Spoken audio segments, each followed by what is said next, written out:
The Passion Translation, chapter 21 of Matthew. Now, as they were approaching Jerusalem, they arrived at the place of the stables near the Mount of Olives. Jesus sent two of his disciples ahead, saying, "As soon as you enter the village, you'll find a donkey tethered along with her young colt. Untie them both and bring them to me. And if anyone stops you and asks, 'What are you doing?' just tell them, 'The Lord of all needs them, and he will let you take them.'" All of this happened to fulfill the prophecy. "Tell Zion's daughter, look, your king arrives. He's coming to you full of gentleness, sitting on a donkey, riding on a donkey's colt." So the two disciples went on ahead and did as Jesus had instructed them. They brought the donkey and her colt to him and placed their cloaks and prayer shawls on the colt, and Jesus rode on it. Then an exceptionally large crowd gathered and carpeted the road before him with their cloaks and prayer shawls. Others cut down branches from the trees to spread in his path. Jesus rode in the center of the procession, crowds going before him and crowds coming behind him, and they all shouted, "Bring the victory, Lord, Son of David. He comes with the blessings of being sent from the Lord Yahweh." We celebrate with praises to God in the highest. As Jesus entered Jerusalem, the people went wild with excitement. The entire city was thrown into an uproar. Some asked, "Who is this man?" And the crowds shouted back, "This is Jesus. He's the prophet from Nazareth of Galilee."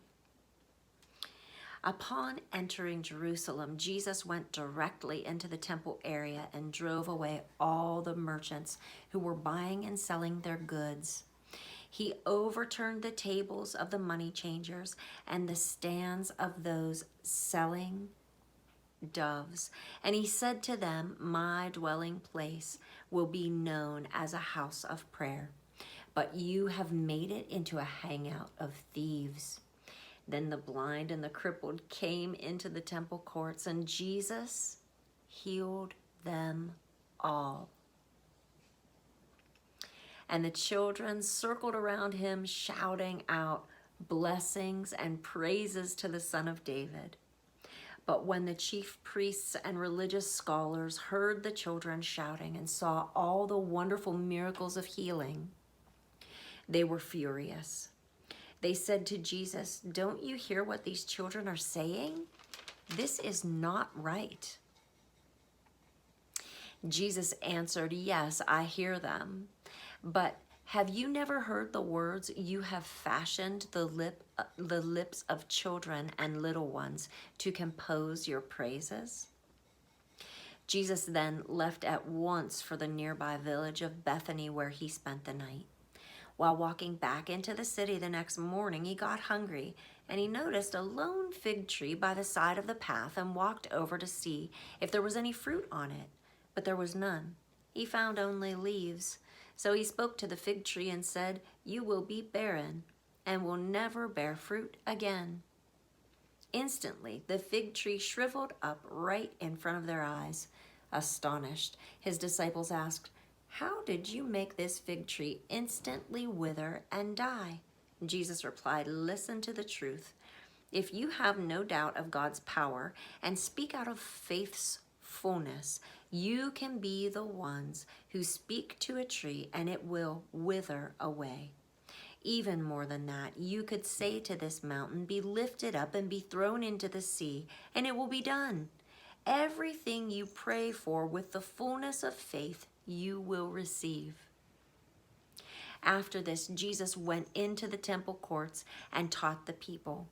The leading priests and Jewish elders approached him and interrupted him and asked, "By what power do you do these things?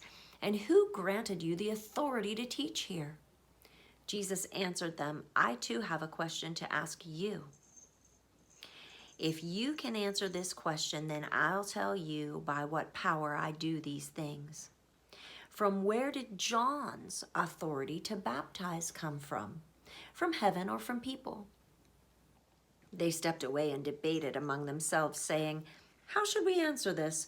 For if we say from heaven, he'll say to us, 'Then why didn't you respond to John and believe what he said?'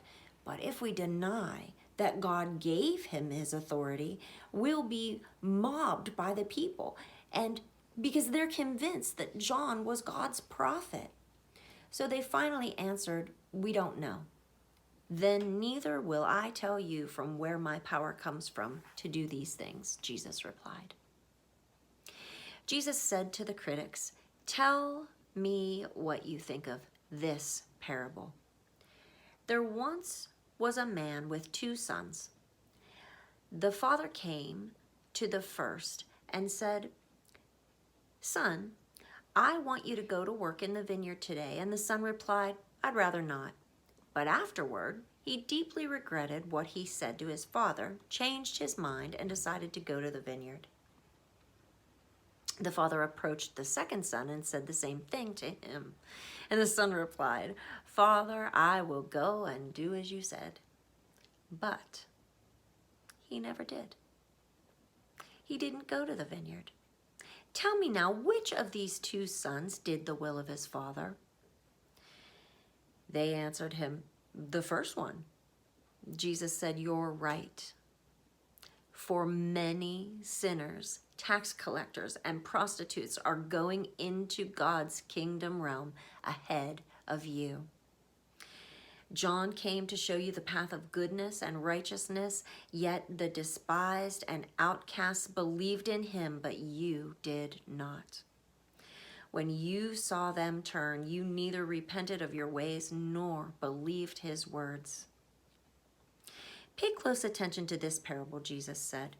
"There once was an honorable man who planted a vineyard. He built a fence around it, dug out a pit for processing the grapes, and erected a watchtower.